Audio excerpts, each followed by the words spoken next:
It's 4 o'clock on a Monday, and you know what that means, don't you? It's time for another exciting episode of Taxi TV Live.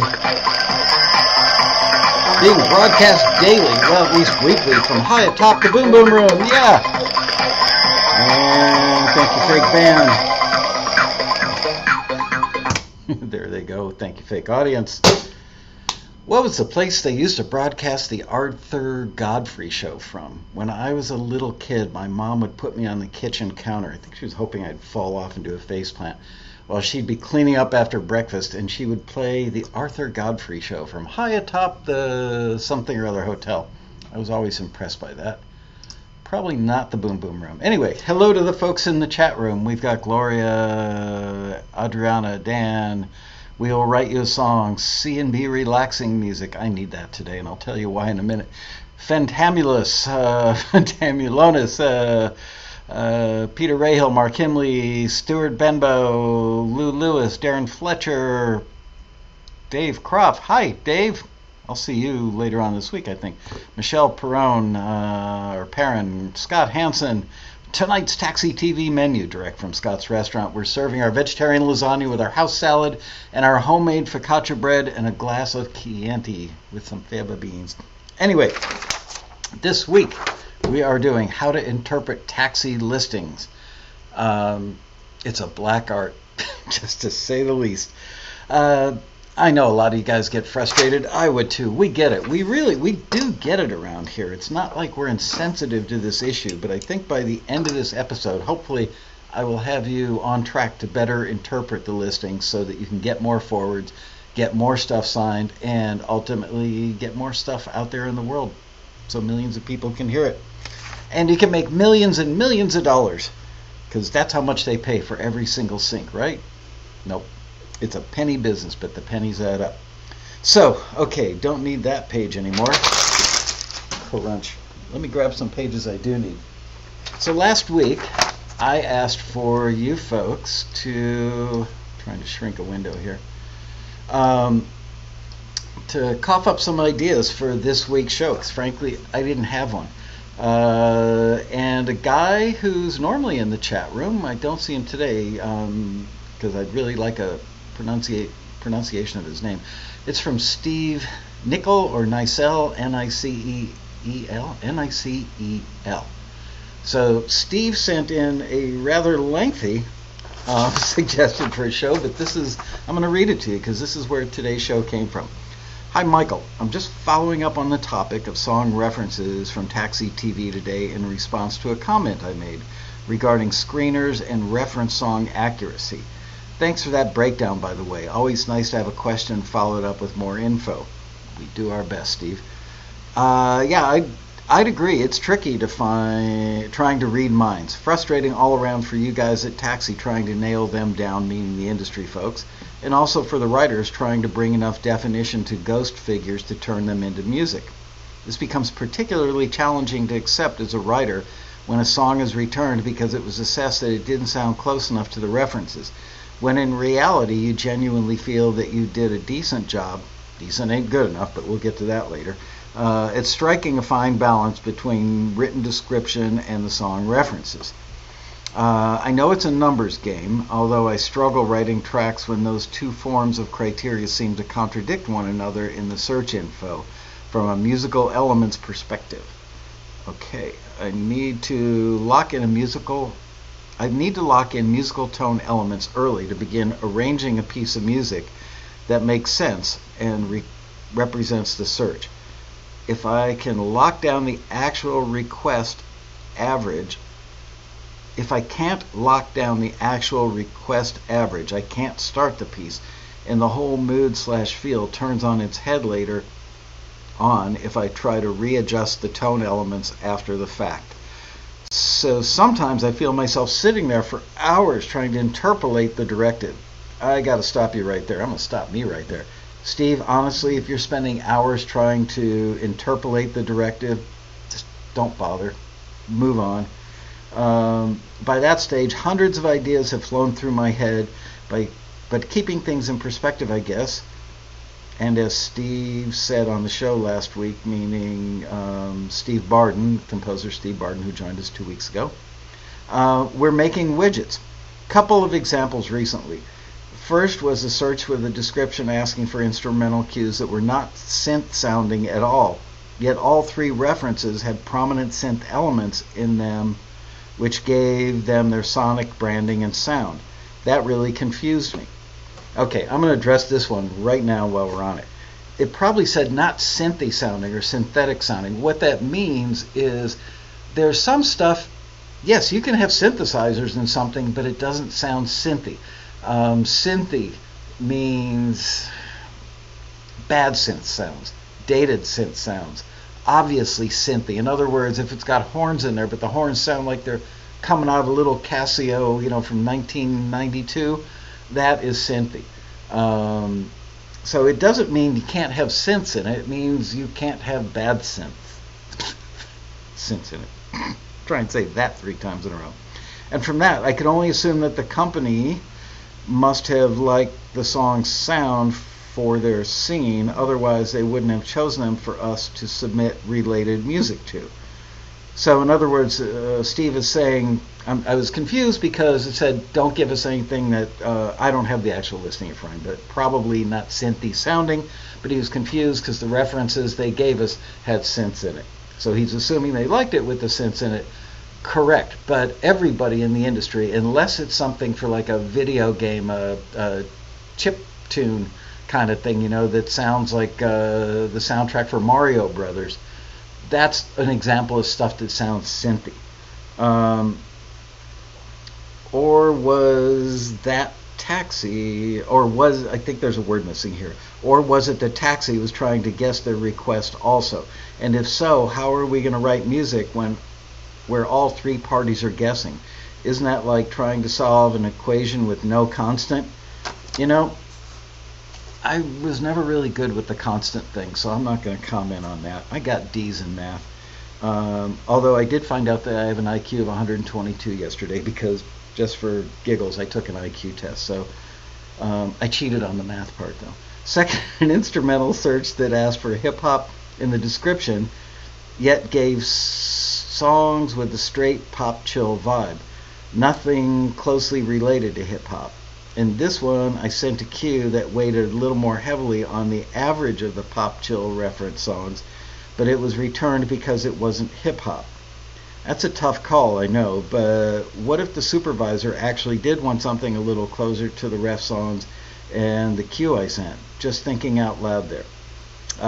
Would it be reasonable to say that at times, companies looking for songs often have difficulty identifying the sound or musical instrumentation that they believe they're looking for? Yes, that is so friggin' true. This is not picking fault. I just like discussing the nuts and bolts of things to better attempt reading between the lines. I get you. Disparity between such description criteria / elements and song examples make it challenging to guesstimate what is actually being sought, unless we had a crystal ball into what medium / show / film / scene they're actually needing it for, with a smiley face. But as I already know, this is not the nature of the industry. It's not bricks and mortar. The reward is in discovering our own success model. Anyway, thanks again. All the best, Steve Nicel. Well, Steve, thanks for the inspiration for this episode. It's going to be an extremely difficult episode for me to hit everything, give you a perfect explanation for everything. Because what we're talking about, I should get my notes out. Where the hell did my notes go? Here they are now. Okay. I want to make an announcement, and then I will get right back to this.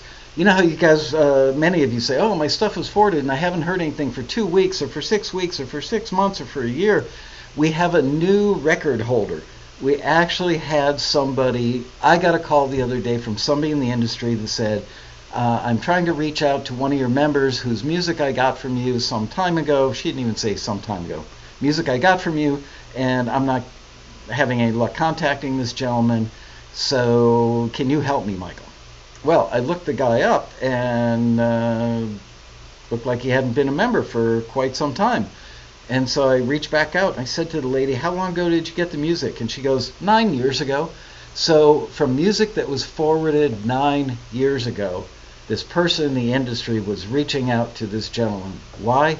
Because she did what everybody else in the industry seems to do, which is when they hear something they like, they're not going to take the time to reach out to every person that they like musically and say, I really like that piece. I'm going to put it in a file on my desktop, and someday I may need something like that, and that part of my brain that remembers stuff like that, because I'm a music supervisor or publisher, is going to remember, because they do, that it's in a file under spooky music on my computer's desktop. Sure enough, that happened the other day. This lady reached out, and she ultimately was connected with a taxi member who submitted that piece of music 9 years ago. So never give up hope. So writing listings and interpreting them on your side is far from being an exact science on both of our parts. I want you to know that each listing goes through at least 3 people before it goes out to you guys. And even with that, there are plenty of them that I would fix when I see them later in print. I'm sure you guys know that feeling when you've got a piece of music that's out in the world and you think, gee, I could have done this better or that better. I always say I've never had anything make it onto a record that I wouldn't have changed later. As a matter of fact, I was in Target the other night shopping, and all of a sudden I heard "You Are the Woman" by Firefall, which was the first record that I was officially the assistant engineer on when I was like 19 years old maybe. And I heard that playing in the speakers, and obviously it brought back some warm and fuzzy memories. But I heard stuff in there thinking, oh my gosh, the flute's too loud. Not that I mixed it, but nothing is ever perfect. So here's how it goes. The life cycle of a listing. Remember, it goes through at least 3 people. Oh, and for those of you who aren't familiar with what a listing is, it's simply a request from somebody in the industry who's looking for music from our members. So Taxi gets a call or an email. I'd say more emails than phone calls these days. And this is a pretty typical example, although I'm not sure that anything is entirely typical. The person says, I need some dramatic tension. Hey, Bria, can you make it cooler in here? Hit the down button one time. It was freezing right before I started the show. I hit the up button to warm it up, and now it's like feeling like Miami over here. Thank you. So, pretty typical example. They say, I need some dramatic tension. That's the directive we get from the industry. Then we ask, do you mean instrumental dramatic tension? Now, we're smart enough to know that they probably do mean instrumental, but we need to confirm that. So what type are you talking about, we ask them. Orchestral dramatic tension, something that's more synth driven, or maybe even could be rockish or hip hop-ish, could be a creepy crying guitar. What do you mean when you say instrumental dramatic tension? I mean, really, what do you mean? And they go, and they've got to think about it. So, do you mean the type of tension that we hear while we wait to see which bachelorette gets eliminated, or which one gets the rose? Or do you mean the kind where somebody's frantically looking for an escaped convict who just ran down a dark alley, and the protagonist is sweating bullets as he moves through the alley with his gun drawn, expecting to be jumped at any moment? Or do you mean the type that you'd hear in the background when somebody's having a domestic argument and it's obvious that the relationship is about to end? You could have dramatic tension music of varying degrees and varying types and genres in any of those scenes. So what did this person respond? The reality show kind. Okay, now if I want to get really picky, I could say, you mean reality show like Pit Bulls and Parolees or the Kardashians, or do you mean reality show like Survivor or The Great Race or whatever it's called, or do you mean a reality show like The Bachelor or Bachelorette? What the hell do you mean? They don't really think about it. And frankly, I've met a lot of people in the industry that don't really have an incredibly good lexicon for describing what they need, because it's kind of visceral. We had a brilliant woman, I've mentioned her in a couple of shows recently, Laurel Ostrander. She's an incredibly good video editor that edits a lot of great reality shows. Did I just say great and reality show in the same sentence? Well, shame on me. Anyway, she edits a lot of those shows, and she's extremely good at what she does. She was an excellent teacher at the Road Rally, and she will be coming back again in November for the 2018 Road Rally, November 1st through the 4th. And we discussed this thing about the lexicon of people who need music. She, rather than her thinking in her editor's brain, I need a piece of Baroque instrumental. She doesn't think like that. She thinks in terms of what she needs the music to accomplish. I need something that sounds a little highbrow for this scene. Okay, highbrow could be prog rock, or it could be a Baroque piece. You hear what I'm saying? Do you hear what I'm saying? It's one person's apple is another person's kumquat. They're both fruit, but they're different. Okay, so where was I? At that point, after this gentleman has said to us, I need, what was it they were looking for?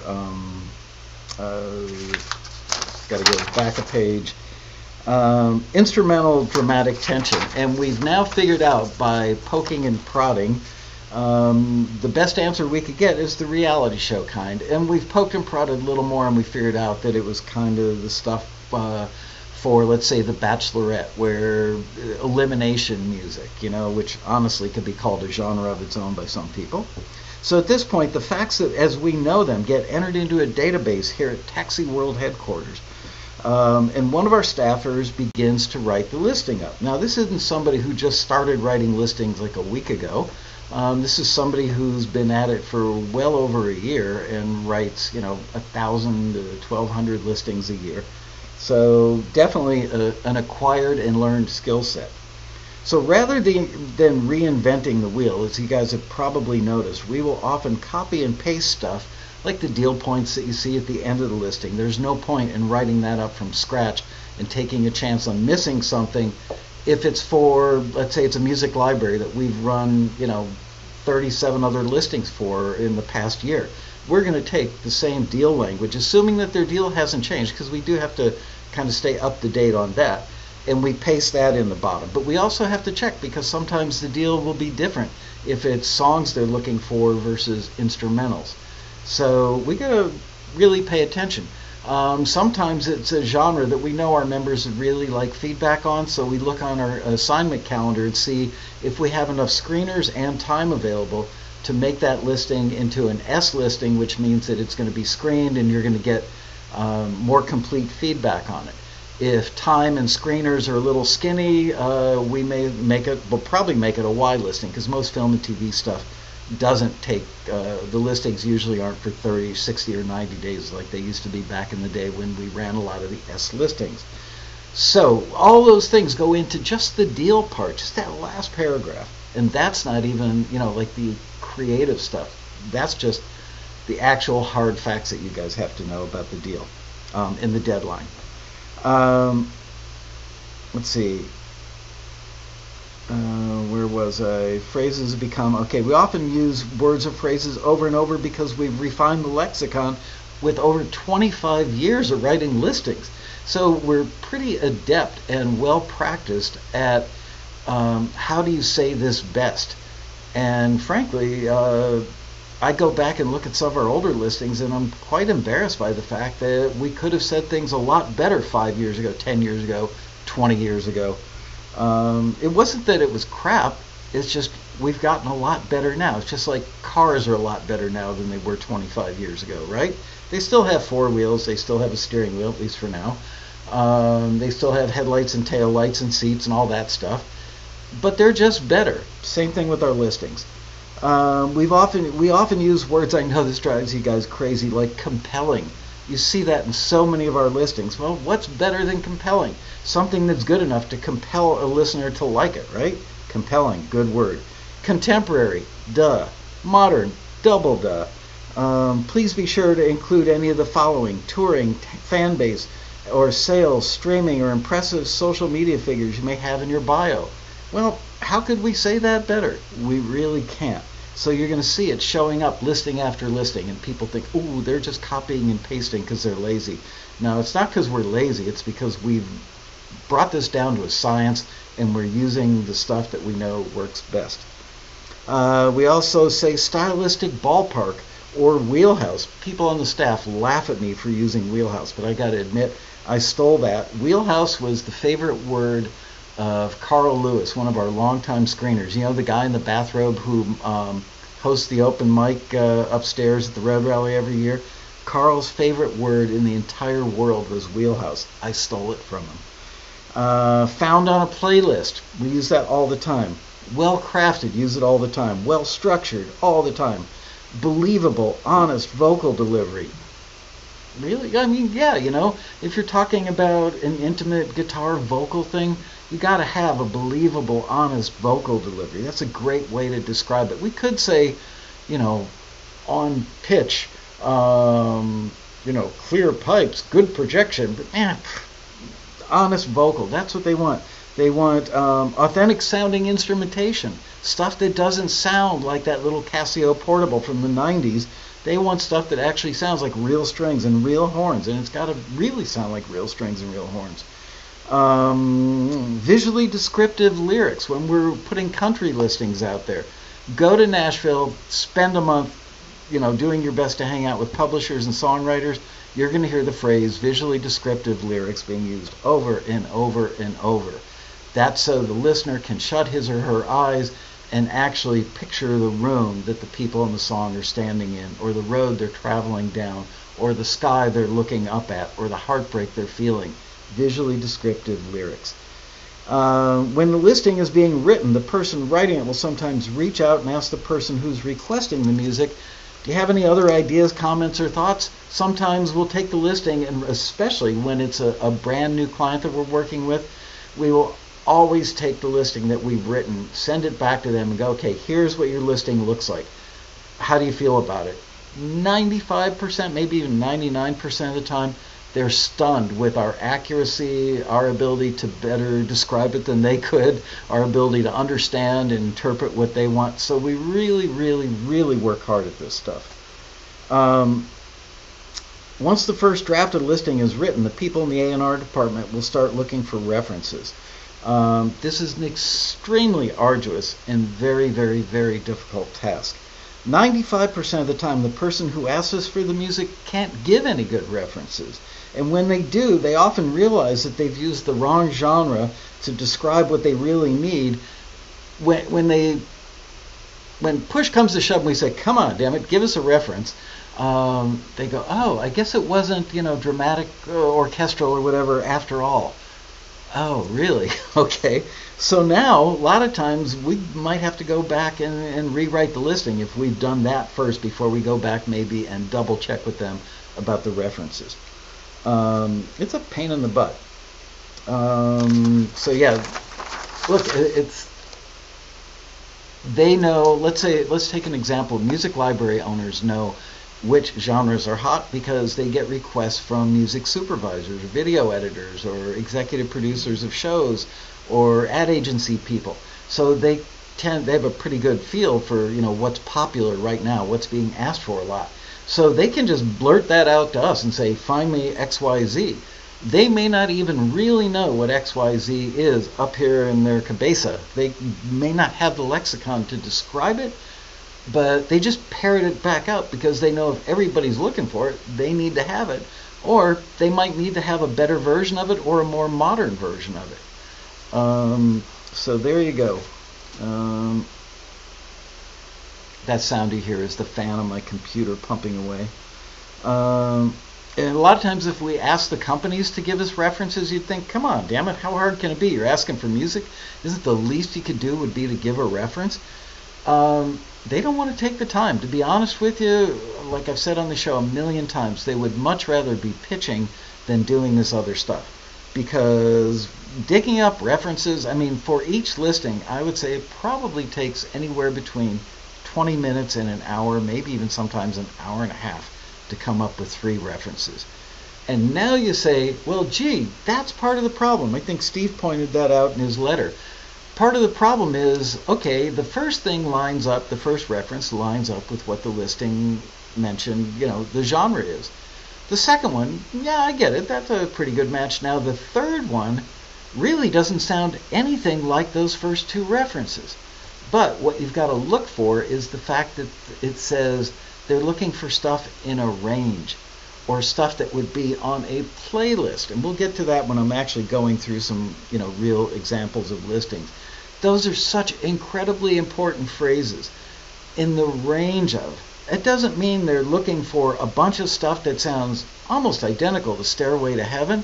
No, they're looking for stuff that sounds like it could be on a record with Stairway to Heaven, or would be getting played by a bunch of pot-smoking, acid-dropping hippies in a dorm room that are also listening to Stairway to Heaven. So it depends on the context of what they're working on, if they want an exact match or if they want something that would be in a range of, or a good example would be there's a party going on.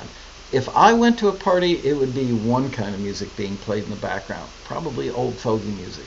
If Bria, who's sitting 4 feet away from me, went to a party, it would be younger, hipper, more contemporary music, because that music is the musical lexicon, my favorite word of the day, for her age group.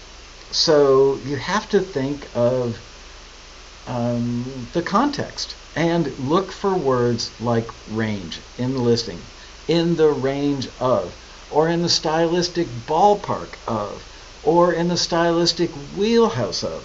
We will even do stuff to further point you in the right direction, that if they're specifically trying to replace a song that's been temped in, we will delicately tell you that. Now, oftentimes, if they're looking for a replacement, do I believe in my little heart of hearts that they would like something that sounds virtually identical but somehow magically doesn't rip off the song that they can't afford to put in their movie? Yeah, probably. Would anybody in the industry be willing to take that chance? Probably not. They might do it more out of, for lack of a prettier sounding word, more out of stupidity than out of any form of malice. People in the industry generally don't want to rip people off. They're not built that way. I know everybody thinks everybody in the industry is out to get you and out to rip you off. But you know what? They're not going to try and rip you off when it's their entire career and their livelihood and their financial support system that's going to put food on the table for their family. Is it really worth it to try and get you to rip off Stairway to Heaven? No. But they're going to tell you through us that they're looking for something that, has a bluesy rock guitar, comes from that time period, has that same kind of rambunctious rock and roll attitude. They're going to use descriptors that get you in the ballpark or the wheelhouse of that song without giving you a directive to exactly copy it with a slightly different melody and a different lyric. You know what? Oftentimes that's not going to work anyway, because it's going to sound like such an intentional rip-off. The audience is going to feel like they got cheated out of the real thing. But they do want something that's probably got a similar guitar vibe, a similar complement of instruments. Tempo can often be important, because they've oftentimes, almost all the time, have already edited the scene, and the scene has a certain rhythm to it, meaning the speed at which the edits are made. Is it quick cuts? Is it slower cuts? Does the scene have kind of a laid-back legato feel to it, or is it chop, chop, chop, quick, quick, quick? So those things all determine the aspects of the reference song that was temped in. That kind of gives them a direction for what they're looking for in the replacement. So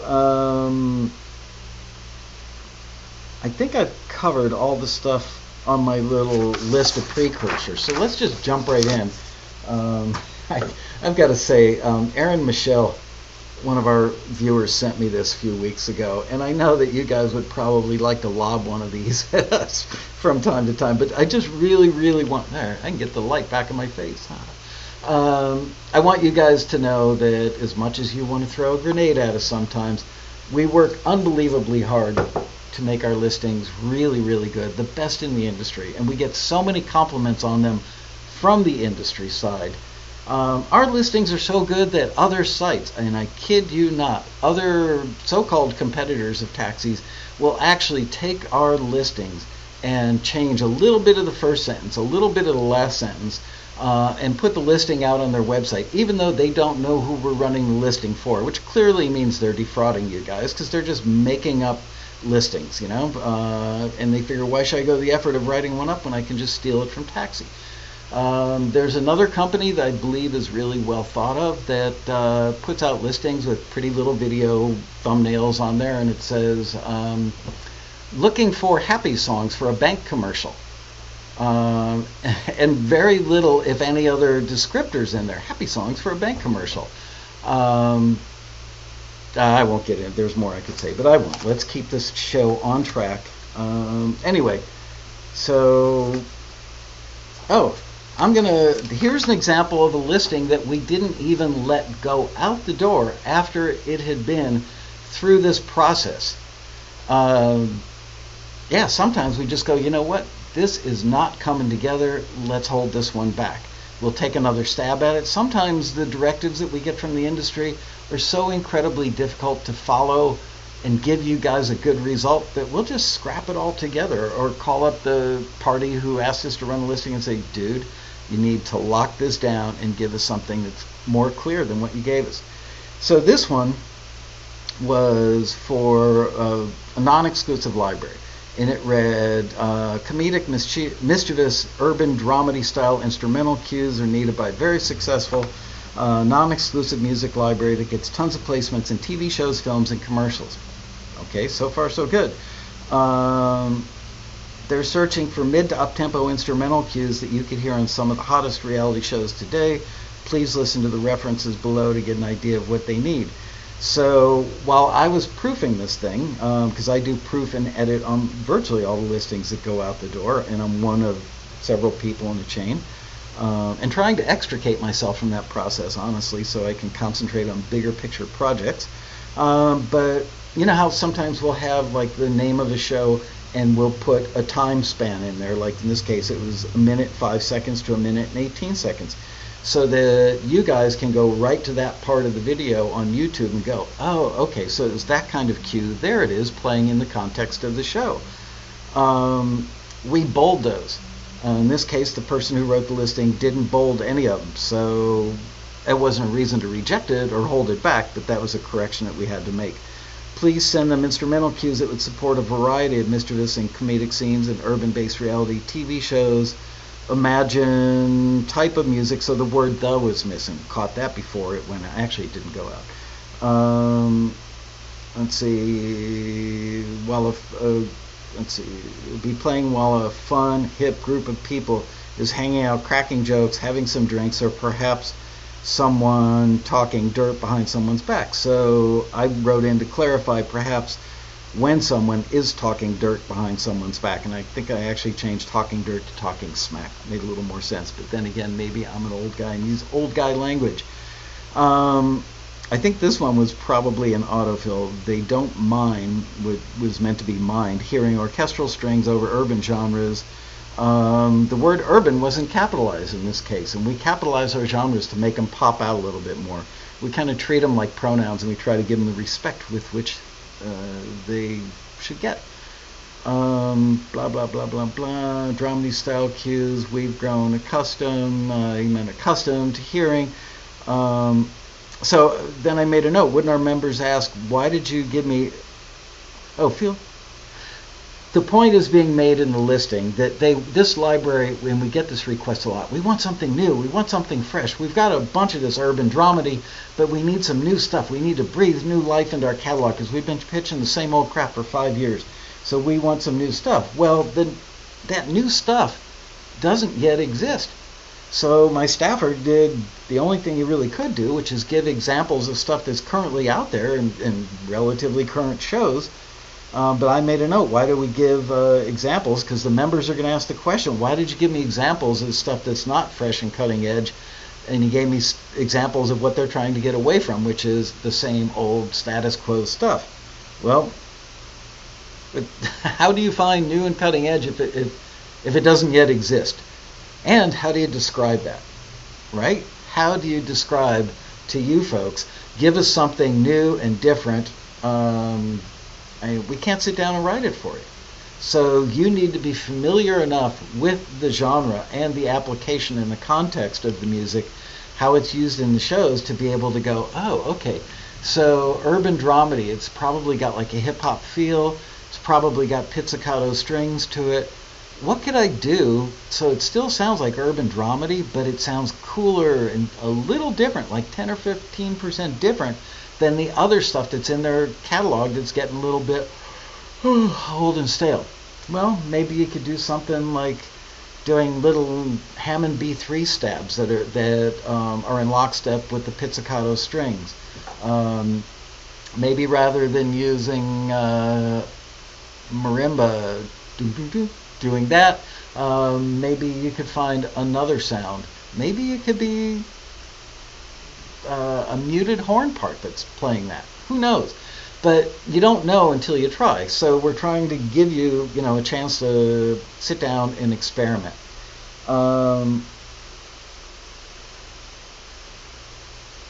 Stuff that you always hear, going back to the copy and paste stuff. All submissions should be about 2 minutes in length. Solid edit points, button stinger endings. So that stuff, we have to be careful because we do paste it in. We're not going to reinvent the wheel when it's the same old thing. But when we're pasting an entire paragraph like that in at the end, it may be that we used that same paragraph when that company was looking for Baroque instrumentals, which I believe would probably have like a harpsichord or something in it. And now they're looking for hip-hop. Or you know what? Let's say they're looking for rock instrumentals, like down and dirty, extreme sports rock instrumentals. Well, the Baroque music would have a non-faded ending. You could even call it a buttoned ending if it ended, let's say, back on the root note, right? Ding, ding, ding. But for the rock thing, it would be non-faded, it would be buttoned, and it would probably also be a stinger, which in my vocabulary means it's a big ta-da ending, which you wouldn't find in Baroque, but you would find in rock. So all these little things are things that we have to consider. Moving on, let's look at some other actual listings and see what you guys think. So I'm just going to read these and stop and talk about stuff as I'm going. You guys with me so far? Is it making sense? Paying close attention to Michael. Thank you.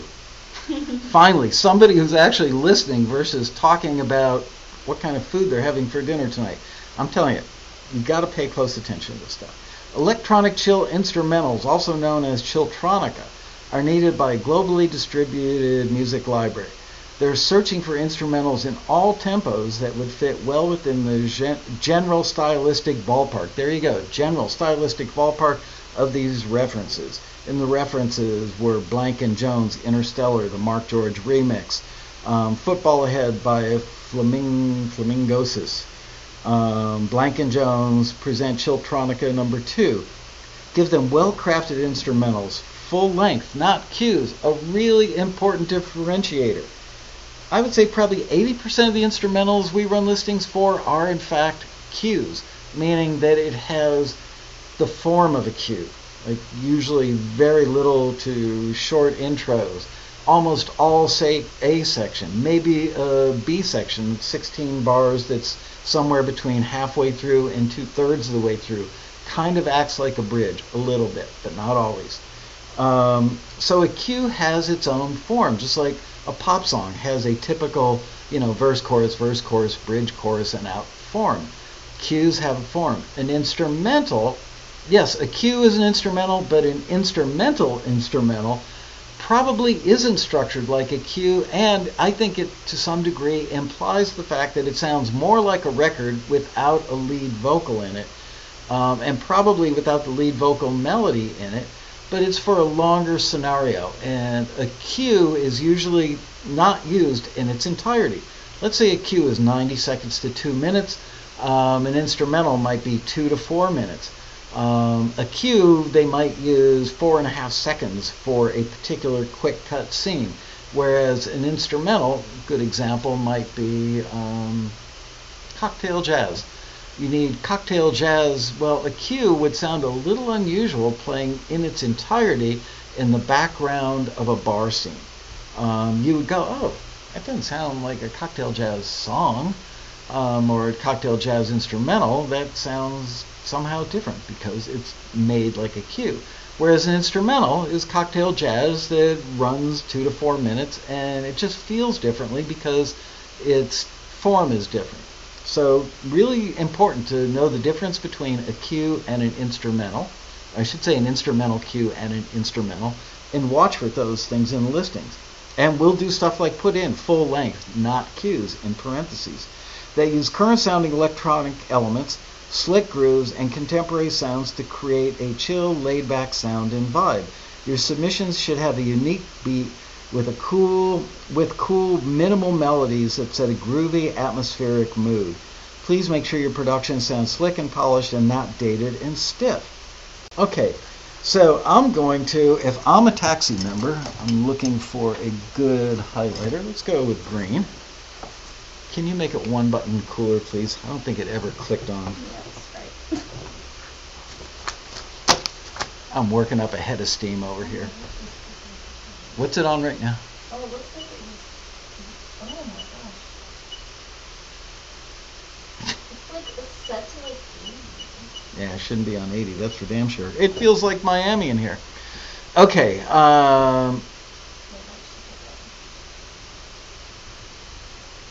Okay, so here's the stuff that I'm going to pay attention to. If I'm a taxi member, what I'm going to do is sit down with the listing, probably print out the listing, and then go through and highlight the most salient points to make sure that I've nailed most of this stuff. Doesn't necessarily mean you have to nail every little bit of it, just most of it, probably. So, well-crafted instrumentals, full length, not cues. That's important. I'm going to highlight that. That use current sounding electronic elements. That's important. I'm going to highlight that. Slick grooves. That's important. Contemporary sounds to create a chill, laid-back sound and vibe. That stuff is the meat of the listing right there. This whole paragraph that usually follows, because we do use a similar form for writing a listing so that you guys can kind of follow along easily. Just like a movie has a beginning, middle, and an end. You know, an intro is set up and delivers the 1-2 punch. Same thing for songs. The taxi listings have a similar format. So it goes on to say your submission should have a unique beat with cool, minimal melodies. Ooh, minimal melodies that set a groovy, atmospheric mood. I can practically hear a groovy, atmospheric mood. I can feel it, right? We can all feel it. And then you go back, what genre is it? Electronic chill instrumental. Okay, so electronic chill instrumental. Makes sense. It would have minimal melodies and a groovy, atmospheric mood, right? Makes perfect sense to me. Please make sure your production sounds slick and polished. Well, duh, we didn't really need to say that, but you'd be shocked how many people would turn stuff in that sounds really raggedy and rustic and distorted and all kinds of other wrong stuff that doesn't go along with electronic chill instrumentals because we didn't spell it out for them.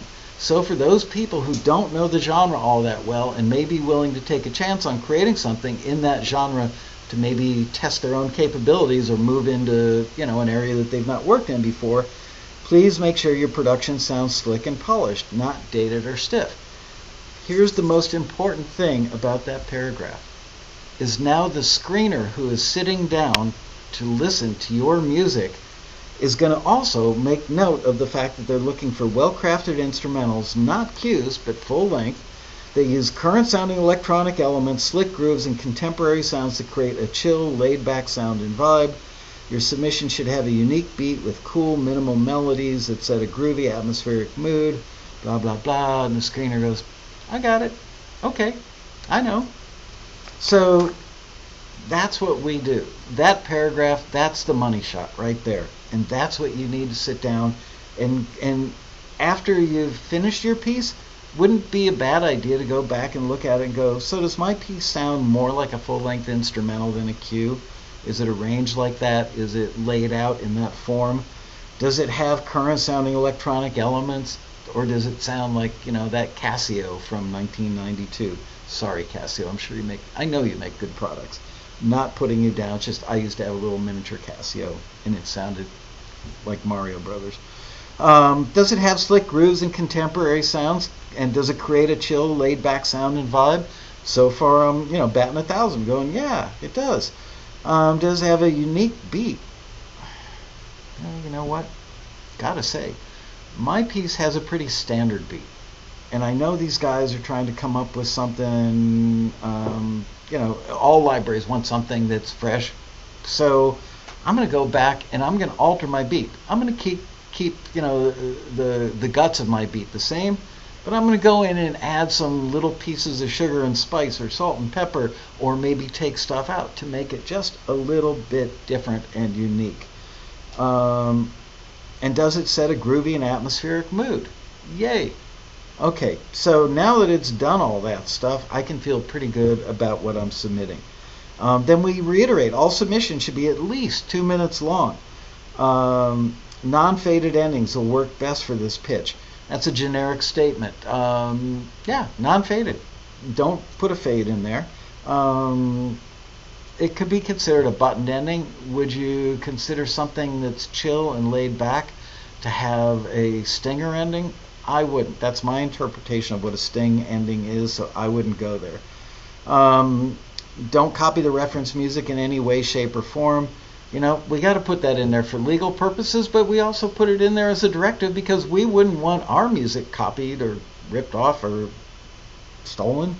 Use it only as a general guide for tempo, texture, tone, and vibe. That's a fair statement. So what about those references? What do they have in common? Are they all chill? Yes. Do they all have pretty contemporary, modern-sounding synth parts? Yes, they do. Do they have kind of a similar tempo range as my piece? Why, look at that. Yes. So those are all keys that, once again, reiterate and make sure that you are in the place that you need to be in, while giving you a reminder it's not nice to steal from other people. Broadcast quality is needed. Great sounding home recordings are fine.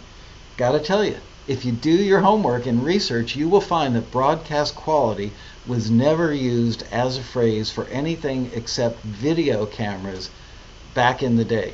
I had a dilemma on my hands because I was the person writing all the listings back in the day, really back in the day.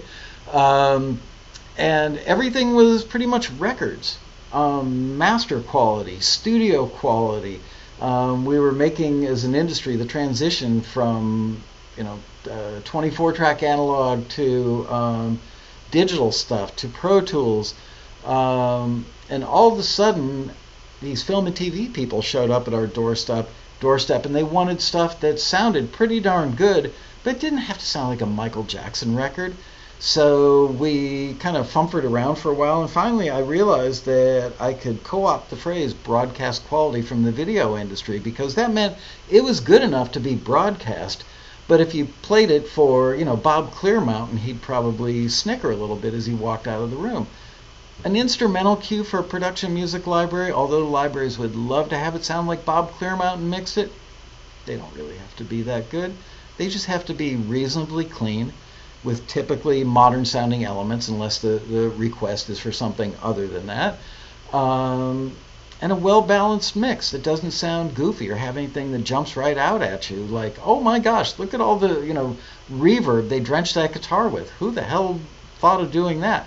So if your mix is at a good level and sounds polished and well-balanced, and like it's an appropriate instrument sounds mixed in an appropriate way for that particular kind of music, I'd call that broadcast quality, wouldn't you? Yes, you would. This library offers an exclusive, in all caps, exclusive 50-50 split. I would pay attention to that, because you'd be shocked how many calls and emails we get from music libraries and publishers, just generally speaking, that say, I cannot believe this. I listen to the stuff you sent me, and I reached out and called for the people, and one of these yahoos called me back and said, oh, I'm sorry, I don't want to put my music, this piece of music, in an exclusive library. Then why did you spend $5 and go to the trouble of submitting your piece of music for something that says exclusive in all caps? Sometimes we even say exclusive in the very first line of the listing, and then we repeat it again in all caps in the bottom of the listing. And you would really be surprised how often I've personally gotten that call from library owners that go, I'm not sure if it's worth my time or effort to run any more listings with Taxi, because clearly these people aren't professional enough to know the difference between exclusive and non-exclusive, and they're sending music in to me, an exclusive library, and then after I go to the trouble of listening to it, deciding I like it, reaching out to them, probably researching it on ASCAP or BMI to make sure that it's available, and then find out they don't want to lock it up in an exclusive library, why do they waste my time? And really, they walk out of there a little pissed off at us. I'm sure they're a little pissed off at the musician, but they get a little pissed off at Taxi. It's like, why are you bringing these people to our doorstep? So please pay attention to exclusive or non-exclusive. Something that we've recently changed in the listings is, I'm going to get to that in a second. You must own or control your master and composition to submit for this pitch.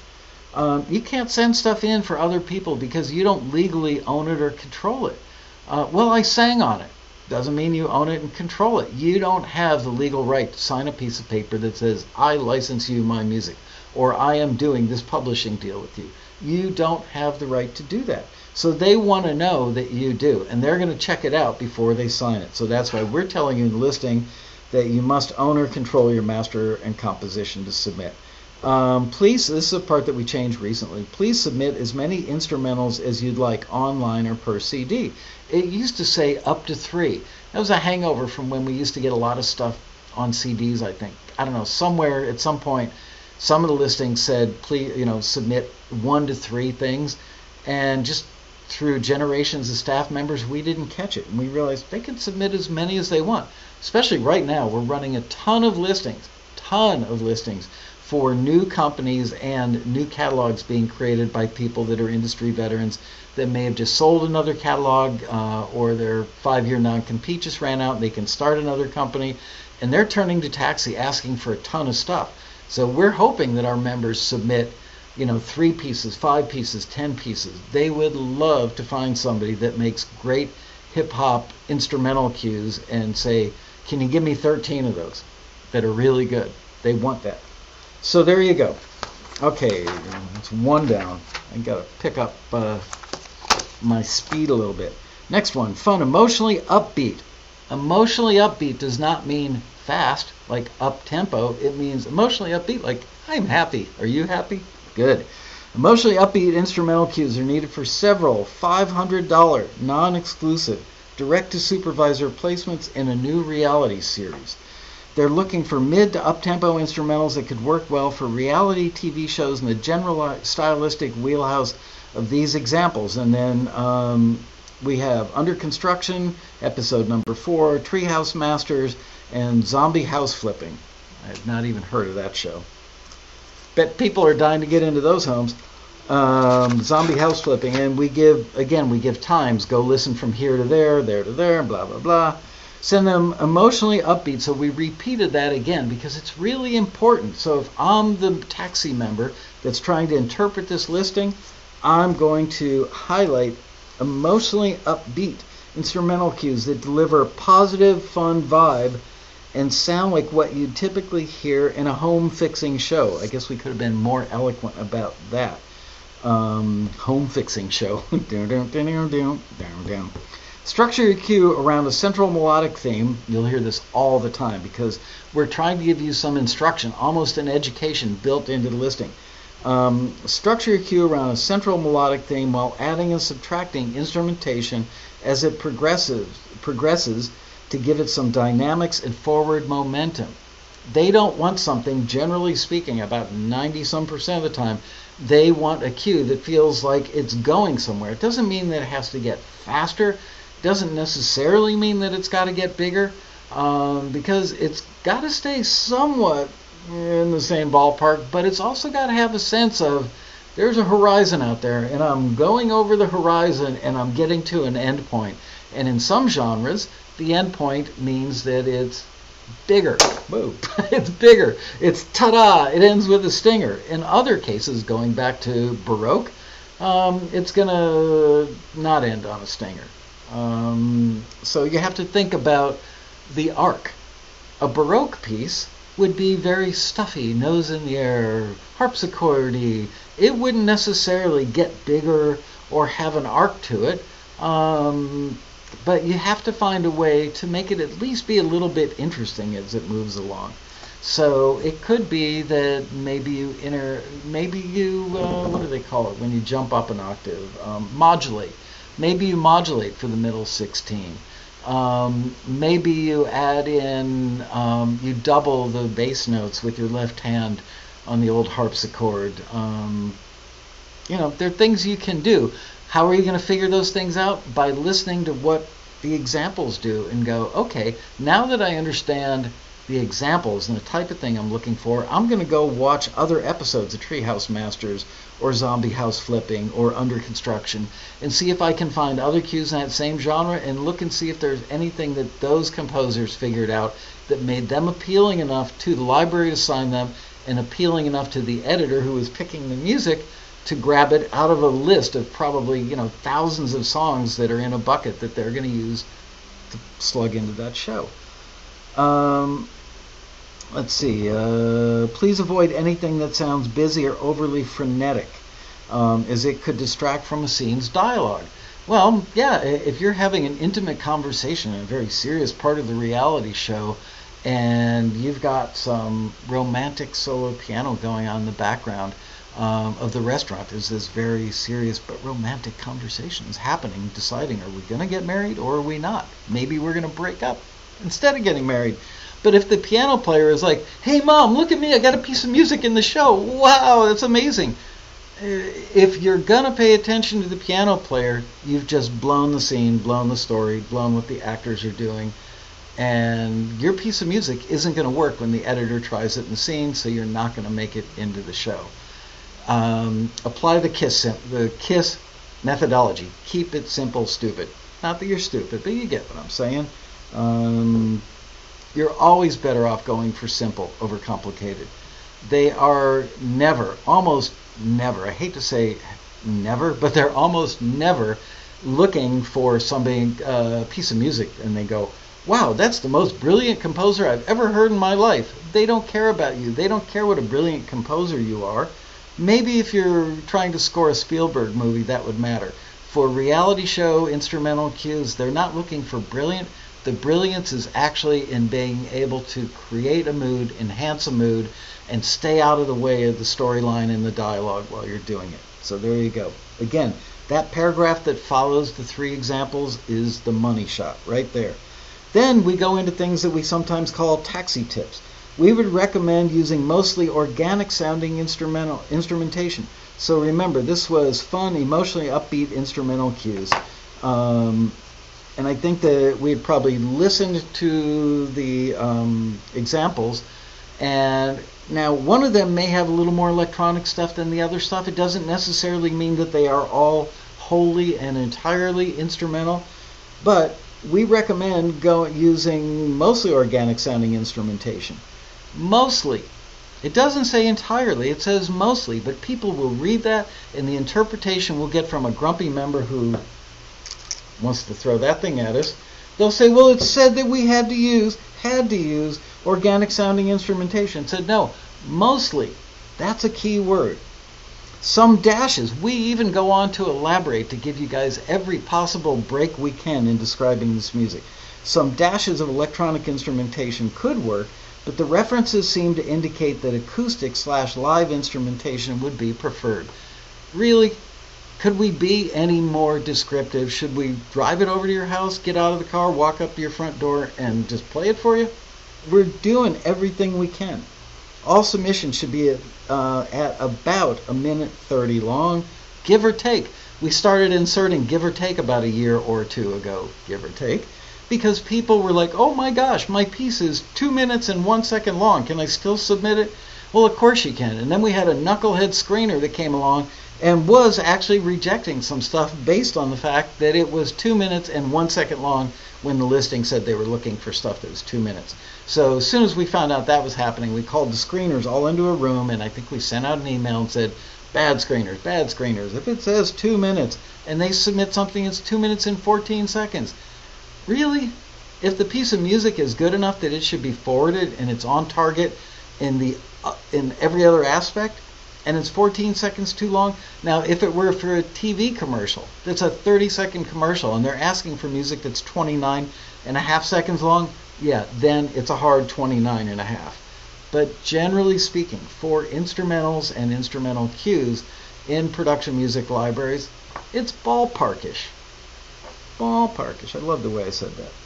That was my ode to Rob Shirelli right there. If he said ballparkish, he would have said it like that. Going back that paragraph. So this is the paragraph following the taxi tip. All submissions should be about 1:30 long, give or take, parenthetically, with non-faded button endings. Do not copy the reference music in any way, shape, or form. Use it only as a guide for texture, tone, and vibe. Broadcast quality is needed. Great sounding home recordings are fine. Then we repeat the estimated license for, and we always say estimated because sometimes it could change a little bit. So just for being careful, we don't want to say it will absolutely be $500 because it could end up being that they only use your cue for 12 seconds. And they say, you know what, we only use it for 12 seconds, we're going to pay you $350 for this one. Whereas somebody who got used for 1 minute and 12 seconds might get the whole $500. So we're giving the companies or the music supervisors a little leeway by saying the estimated fee for this placement is up to, in parentheses, $500, depending on the ultimate placement. I mean, really, how much more thorough could we be? This is a non-exclusive, direct-to-music supervisor placement, so you'll keep 100% ownership of your copyright and master recording.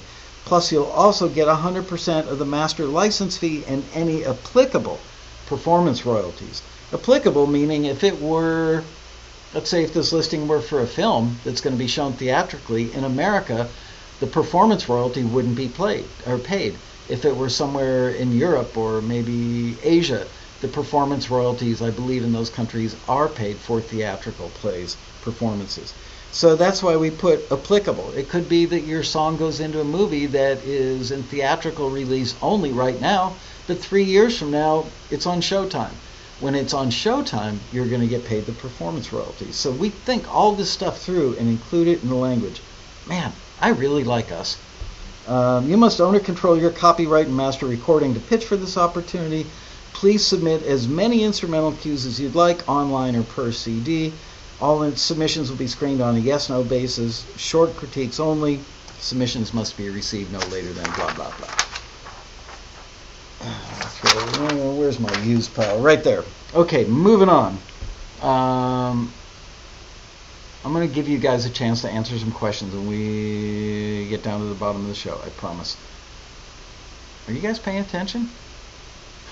Are you paying attention, damn it? Okay, contemporary trap instrumental cues. I've already done one like that. Attention instrumental cues.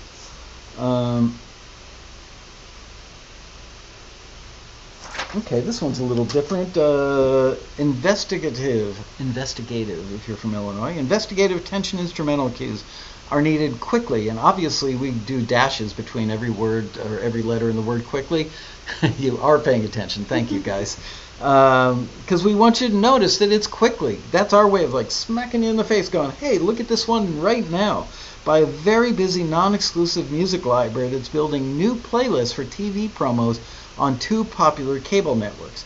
They're looking for mid to up-tempo instrumental cues in the general stylistic ballpark, there's that word again, of these references, but not limited to. That's an important phrase.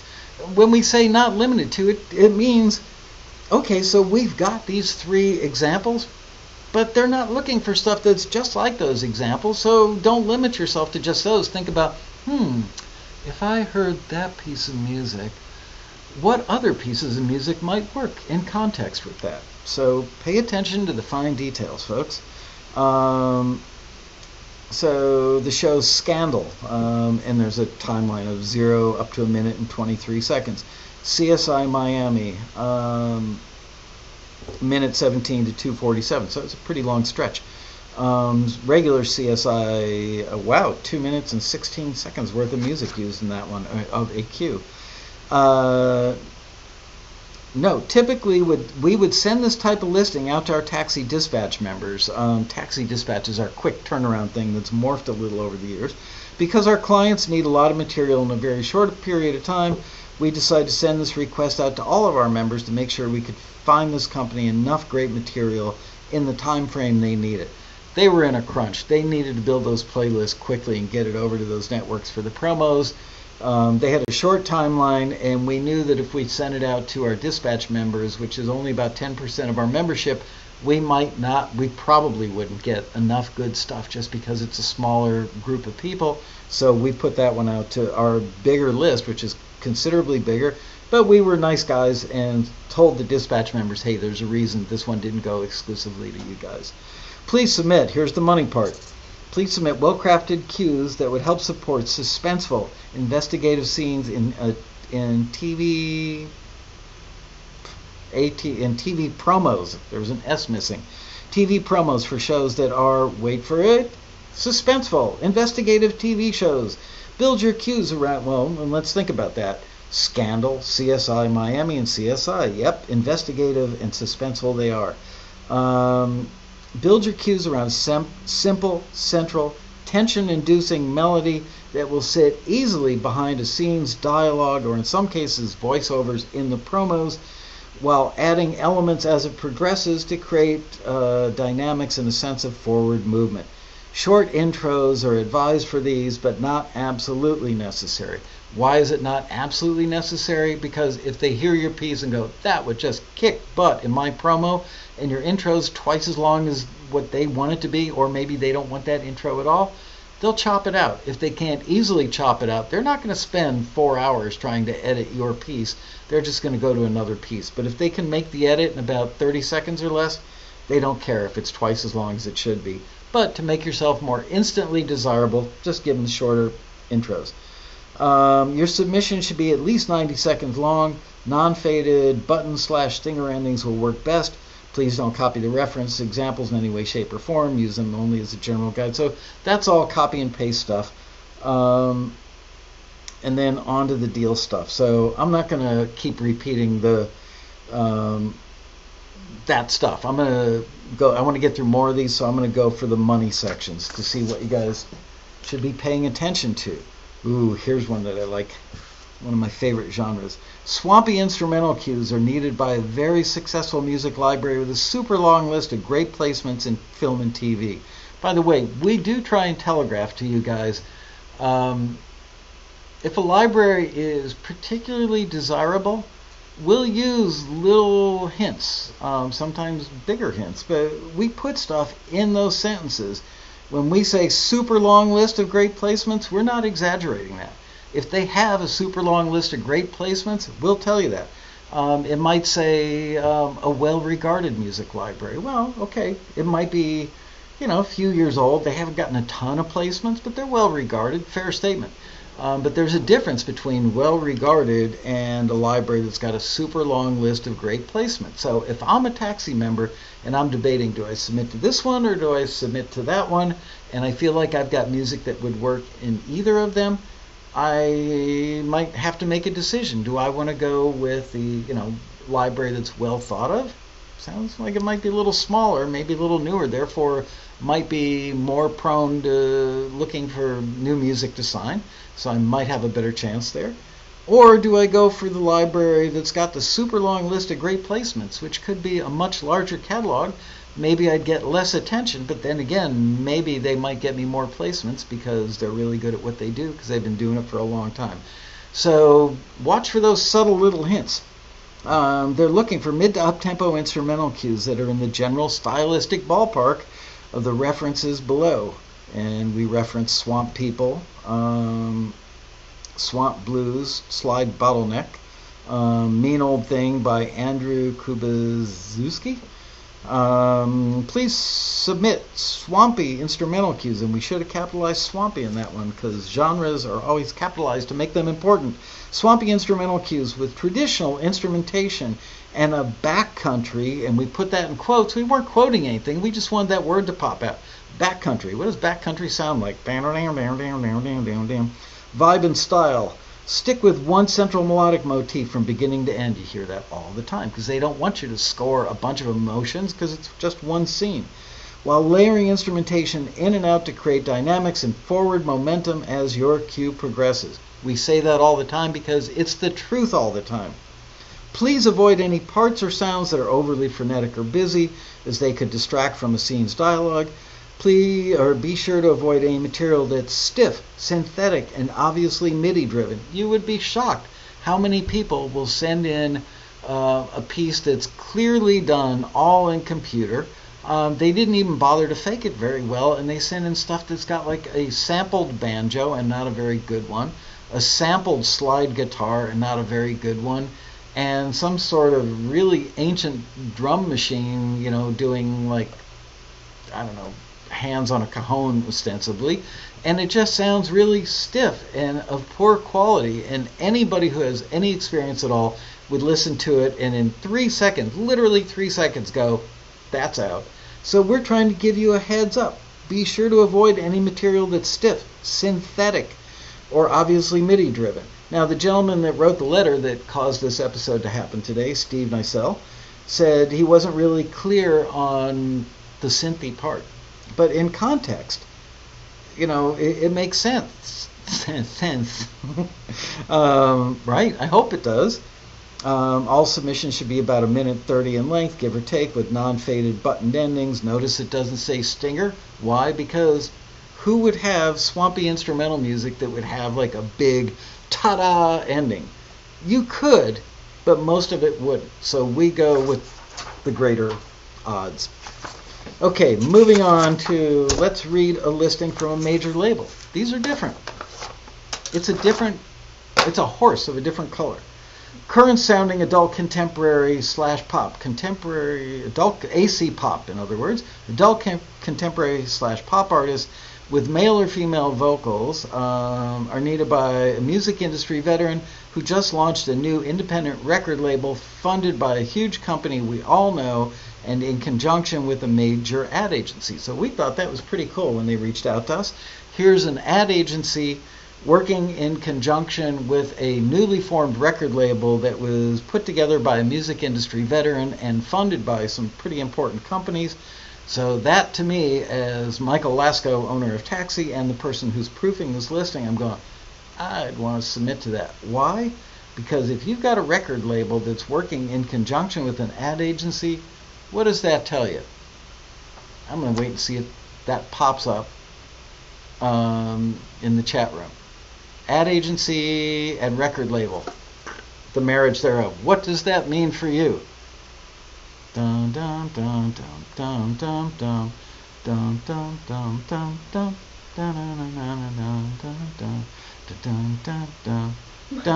dun dun dun dun. Button ending.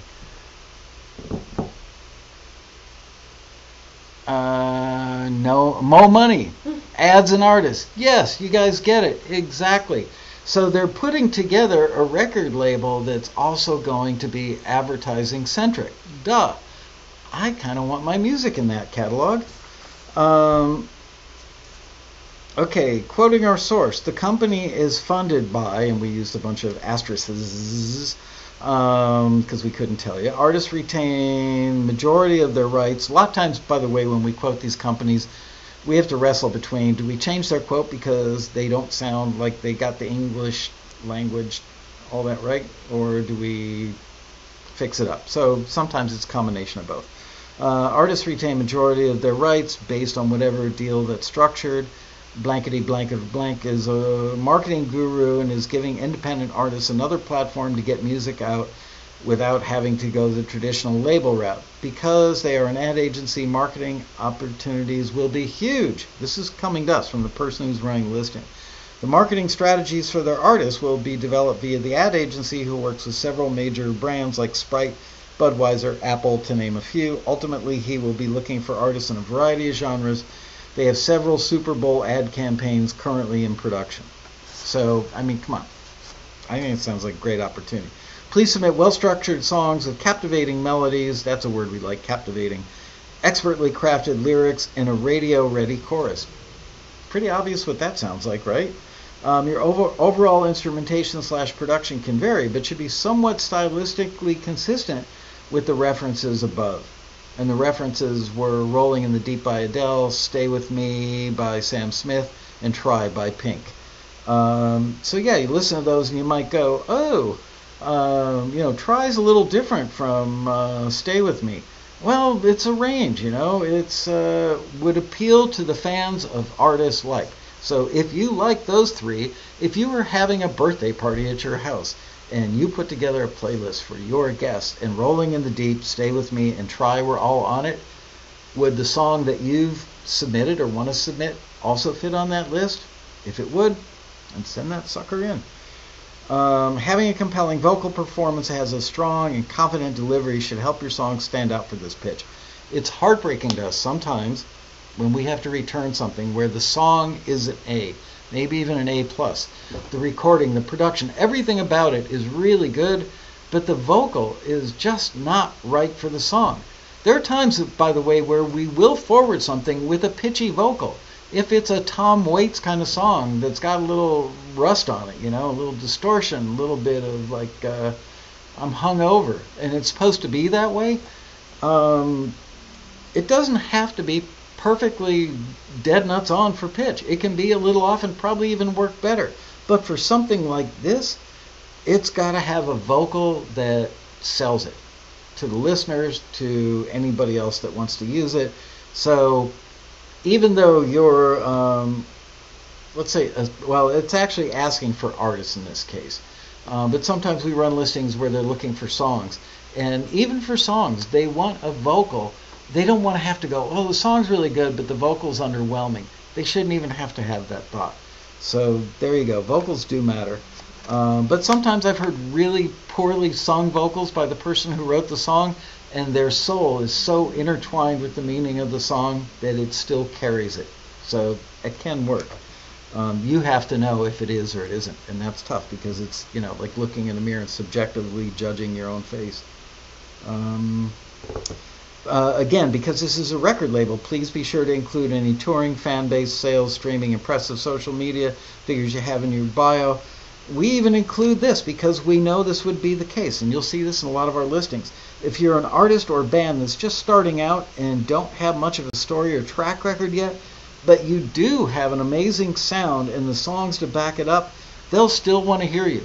How do I know that? Because my 40-some years of experience in the record industry tells me there's not an office I couldn't walk into at any level at a record company and say, I just found an act that's brand new. They're like 30 days old. Nobody knows they exist. There's no touring. There's no following. There's no social media. They got bupkis. But what they do have is an amazingly unique yet commercial sound and 3 hit songs. There's not a person alive in this industry that won't say, lay that on me. So just know that you could have B+ or A- material and a big following and a big fan base, a following, a big social media footprint, and all kinds of other sexy stuff.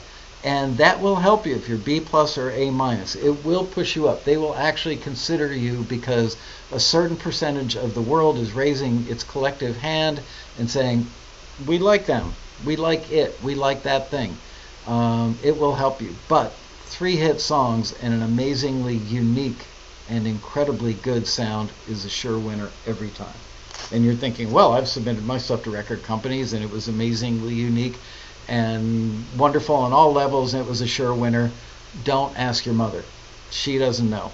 Okay? She really doesn't. She loves you and she's doing all the good stuff that a mom should do, but when you, even with the experience that I've had over 40-some years, I will admit it, every time I go to a record company, even with I'm meeting with an A&R weasel that's half my age and only been in the job for 5 years, I still get sweaty armpits.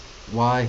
Because you're just in this room and you're being judged, and I know exactly how you guys feel when you make a submission to Taxi, because I've been in that chair. I've sent stuff in that I produced back in the day, wondering, would this act that just got signed to a label and has approached me about producing their record, and they want me to send recent stuff that I've done. Being judged is not fun, but that's how you win the beauty contest, is by putting yourself out there. Let's see. Oh, this one's really important. Okay. This is, everybody stop the chit chat please and pay really close attention to this listing. Okay. I've got a friend who I've known in the industry for probably 20 plus years. I can't say that we hang out and watch the Super Bowl together. We've been out to dinner a couple times. I've been to his office. Maybe he's been to mine. But there's a warm mutual respect between us. He sold his company years ago and I think got enough money out of the deal that he doesn't need to work. But he's now producing the occasional film and who knows what else. And he emailed me or called and said, I'm the executive producer of a well-funded indie film that was a sports documentary, and we've got the song Orange Sky by Lexi Murdoch temped in, and we're just not able to make a deal. This is a classic case of they fell in love with something that was temped in, and on their relatively small budget, it's big for an indie film, big for a sports doc, but they didn't have $5 or $10 or $20,000 to spend on the song, and sadly, they just couldn't get that one. But they also didn't want to give a directive to clone it or rip it off. I know this guy wouldn't do that because he's not that kind of person, and yeah, he just wouldn't do it. So they reached out to us, and we wrote this listing that said, down-tempo, reflective singer-songwriter songs with male vocals are urgently needed for a $1,000 non-exclusive direct-to-supervisor opening theme song in a opening theme song slot in a sports documentary that's already been sold to Hulu and will also be available on iTunes, Amazon, etc.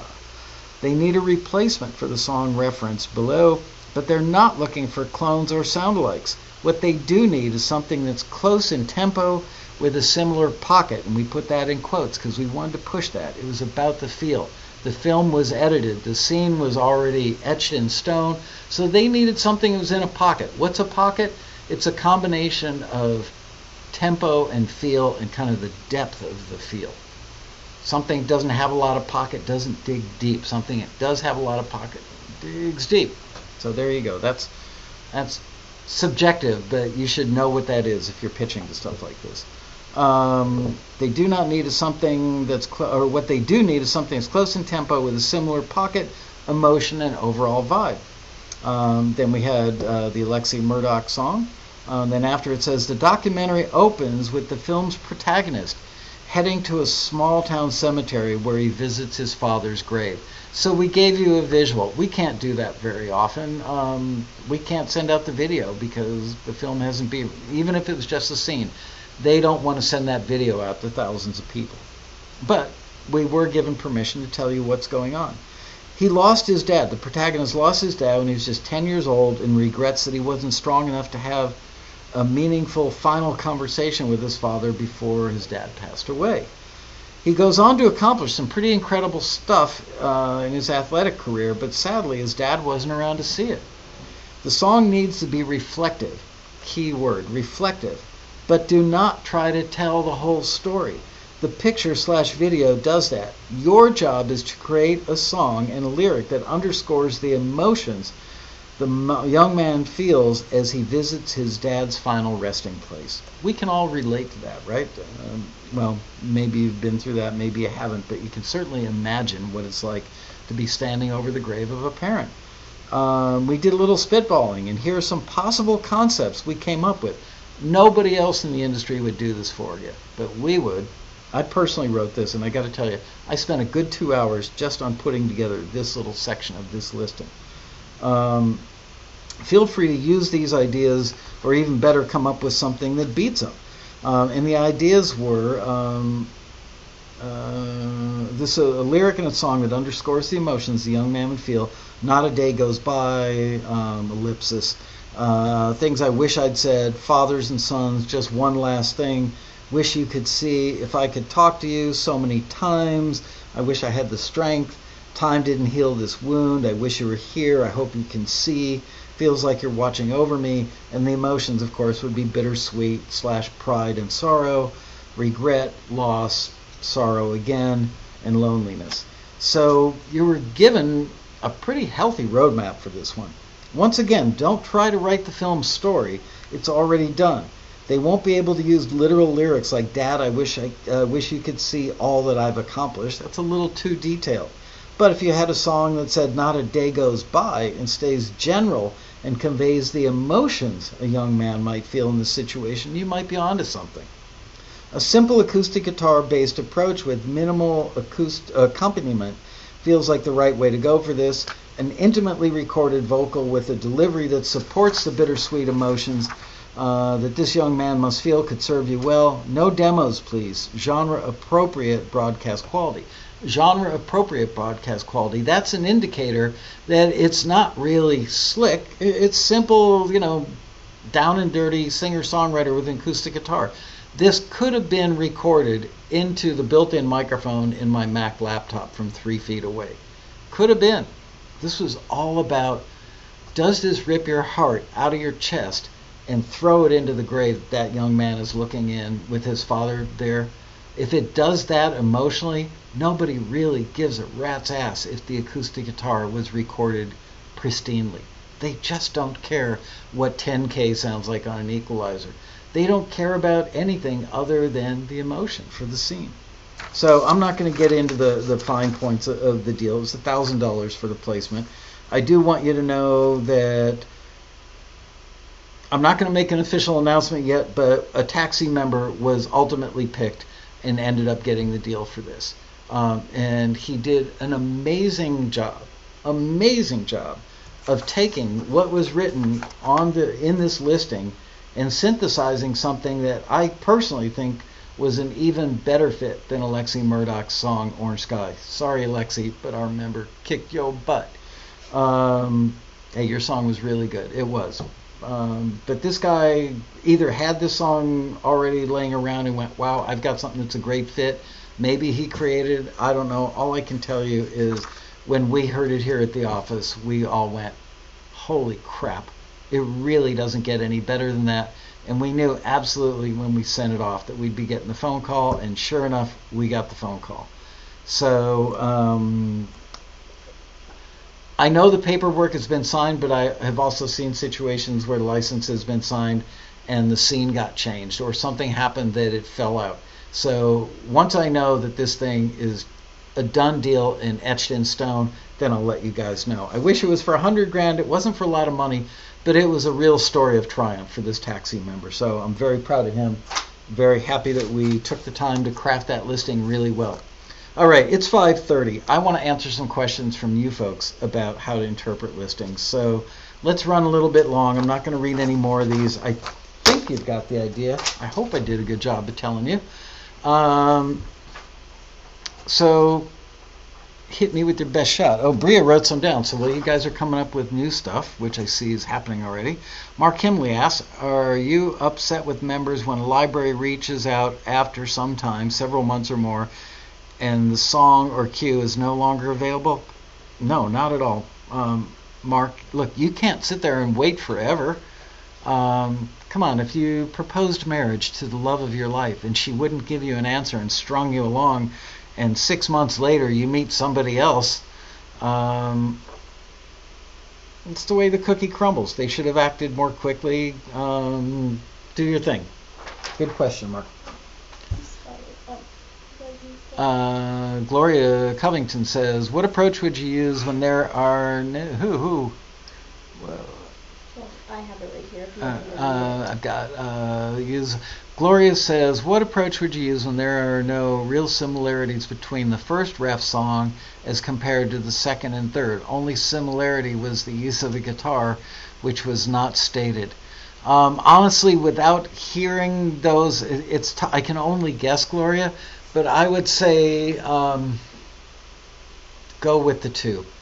If the two, look, sometimes we have stuff that makes it in there. Sometimes we get the references from the company and we sit there scratching our heads going, what the hell are you talking about? And sometimes we'll reach back out to them and go, are you sure? I'm sure. Okay, so we got to leave it in there. But go with the two. Go with the majority rules, okay? Can you expound on the client that specifically asked for period audio recordings instead of recent recordings? Absolutely, PD Pete. Um, there are a ton of shows out there that either take place in a different time period. Back in the day, could be the 1990s, could be the 1960s, could be turn of the century, 1904. And they want music. That might be a tough one. 1904 is pushing the boundaries, but I'd say most of the time the requests we get are for the 40s up into the 90s. They want music. We've played it at the Red Rally. When you hear music that was actually written and recorded back in that time period, even if it's a pretty piss poor recording, it could be a demo, but you immediately are taken back to that time period because of the sound of stuff. It just sounded different. So at the Road Rally several years ago, we had Jeff Reinlich, who is probably the world's greatest expert on being able to detect stuff that was made to sound old and stuff that is old. And we played stuff, he could pick it every time. And the audience could hear the difference. Immediately they could hear the difference, even with stuff that was so expertly crafted to sound old. So they just know. It's become a thing in the industry, and frankly, we have so many of our members that get placements. My favorite story, of course, is Peter Sevo Sr., who's got to be 93, 94 years old. I just got another fantastic email from him the other day telling us how much he loves Taxi because we changed the guy's life. He went for 70 years with his music sitting on a shelf, not seeing the light of day, and because of a listing we ran and him getting forwarded and him signing a publishing deal, he now gets his music placed all the time, has made some really good money from it. More than anything, he's so proud to have it and so pleased to have his music out there where millions of people are hearing it. So I can't say enough good stuff about those listings for old stuff. I hope that answers your question.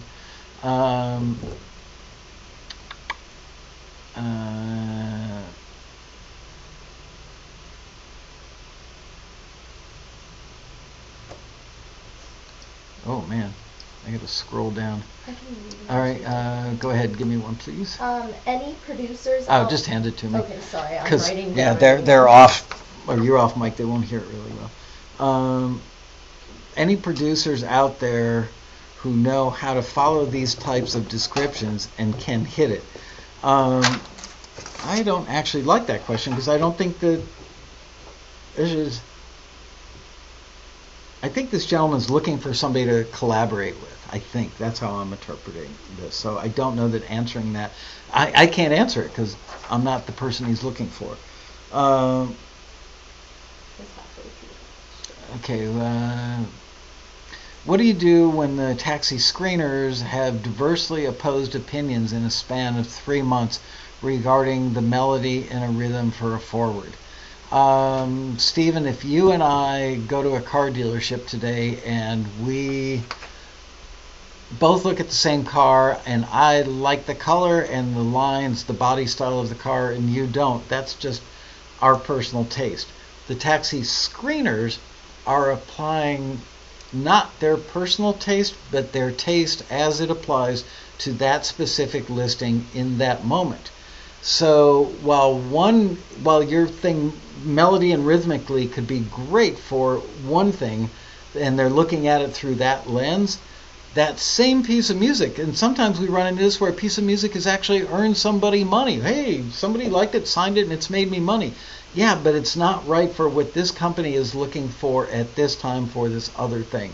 So that's my best guess on that, is that it's looking through a different lens, different context at a different time. And yes, is it possible that two people just don't line up on both liking the exact same thing about the exact same piece of music? Absolutely. But again, their subjectivity is not about what they personally like or don't like. It's what they think works for the listing request or does not.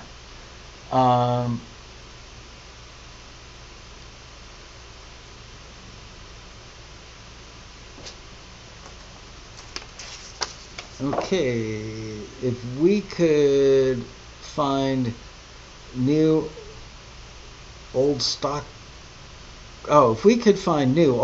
quarter-inch recording tape, would that qualify as appropriate vintage sound on new style music? No, they literally want stuff. Sure, it could help the sound, but They literally want stuff. This company, one company in particular, will not sign a piece of music unless they're looking at the copyright registration form that shows that it was recorded in 1965, let's say. Because just because it sounds old doesn't mean that it's got all the other things that make it sound old. Just things that you wouldn't even necessarily think of, like the intervals. Popular melodic intervals back then are probably not what's being used now. Snare drum sounds have changed. Kick drum sounds have changed.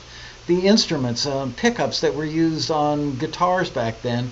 So yeah, you could go to the trouble, and I've seen people do it, where they've taken all vintage instruments that have exactly mimicked the type and age of specific instruments on somebody else's old recording and tried to mimic it in every possible way, and it still just doesn't sound the same.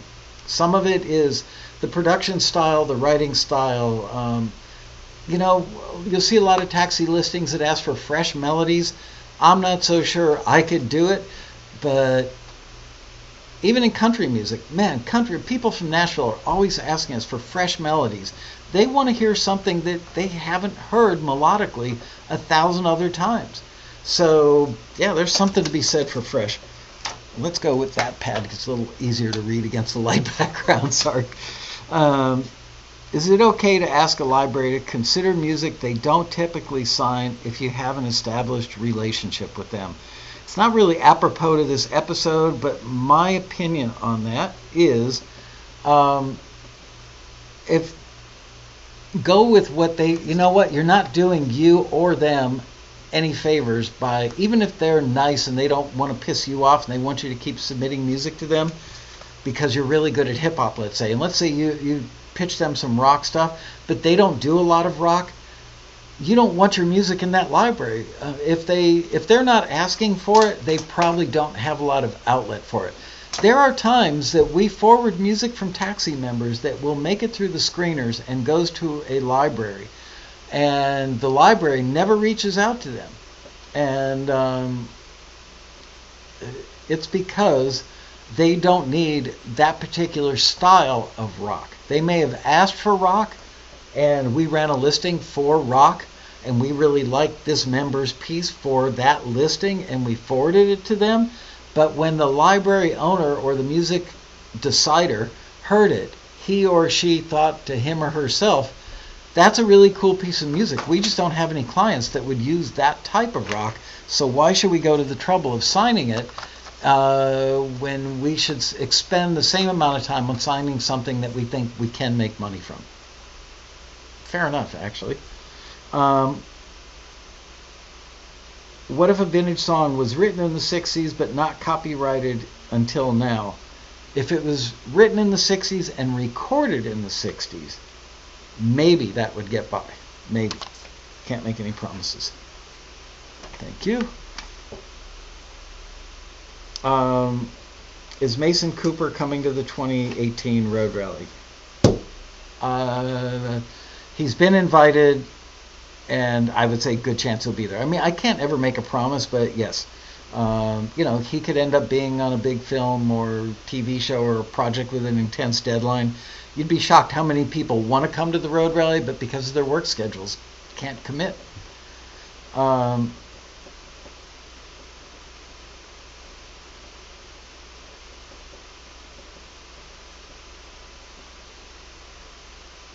L. Harrison says, I can't use my band recordings from the late 80s because the band was full of wannabe Mick Jaggers. Absolutely you could. Don't let that slow you down.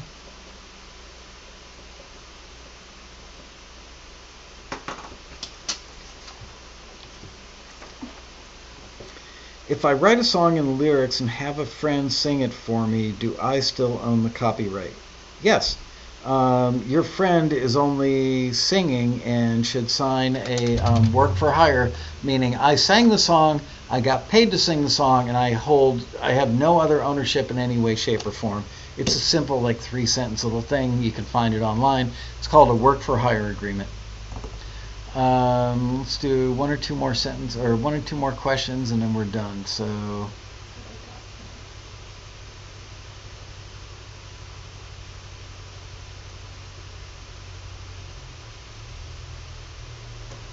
Dan Weber says, we can see the sausage is made with hard work at Taxi. Great inside info for interpreting listings. I learned a lot. Thank you for another great episode. You're welcome, Dan. Yeah,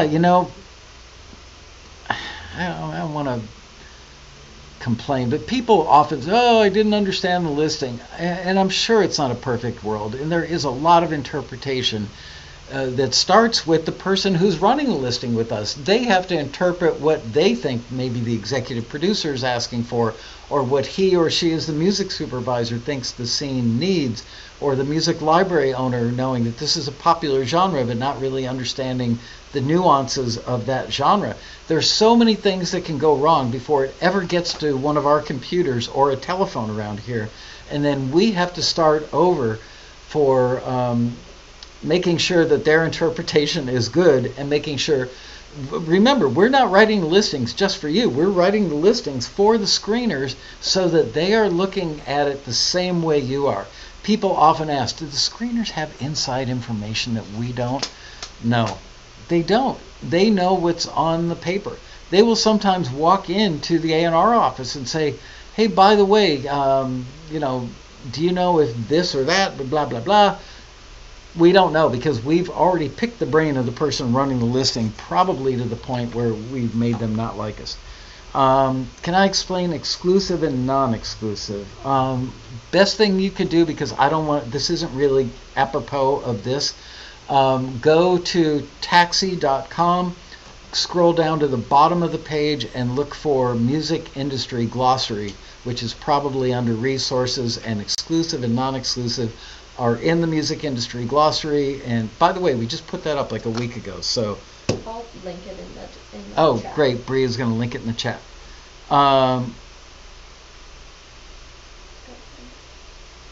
Linda Collum says, I find listing descriptions and samples are very informative and a great guide, and just do it. Yep.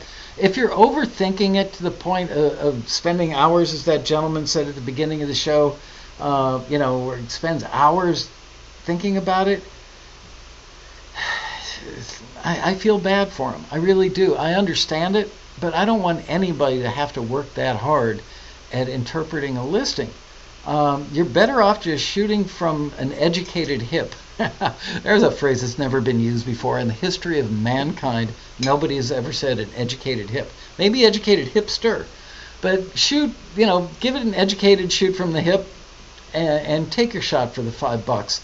But just read that listing underneath the references really well, and take the time to highlight the stuff, and then go back. And you know what? Here's a really good thing you can do, is take the listing with the highlighted section and take your piece of music before you submit it. And first of all, put it up in the peer-to-peer section of the Taxi forum at forums.taxi.com. Forums with an S.taxi.com. Peer-to-peer section. Our members are the friendliest, most helpful group of people you will find anywhere on the internet in the music industry. Unlike other places where they go, dude, your song sucks. You don't have to worry about that. The Taxi members that are also on the forum will listen to it. Some of them may not nail it, but the majority of them will. So it's a great way to crowdsource and find out, is my thing on the money for that listing? And also play it for your friends or family, even though I always say don't ask friends and family for their opinions because they love you too much. You can ask them in the context of giving them a listing with the attributes of the listing, the descriptors highlighted, and ask them, does my thing meet those benchmarks for those descriptions? So there you go. All right, I'm going to run because we are now an hour and 45 minutes into this episode. Guys, thank you so much for watching us, paying attention. I have no idea what I'm doing for next week's show. I really want to get Rob Shirelli back, but he's been super busy lately, and I know for him to come and spend, half an hour getting here, an hour and a half for the show, half an hour getting back, it's tough for him, even though he really wants to be on the show. So I will do my best to get him. Meanwhile, if you guys want to go onto our Facebook page and in the comment area post other ideas for shows, I'm always happy to listen. Thank you so much. See you next week for another exciting episode of Taxi TV Live. Bye-bye from Los Angeles.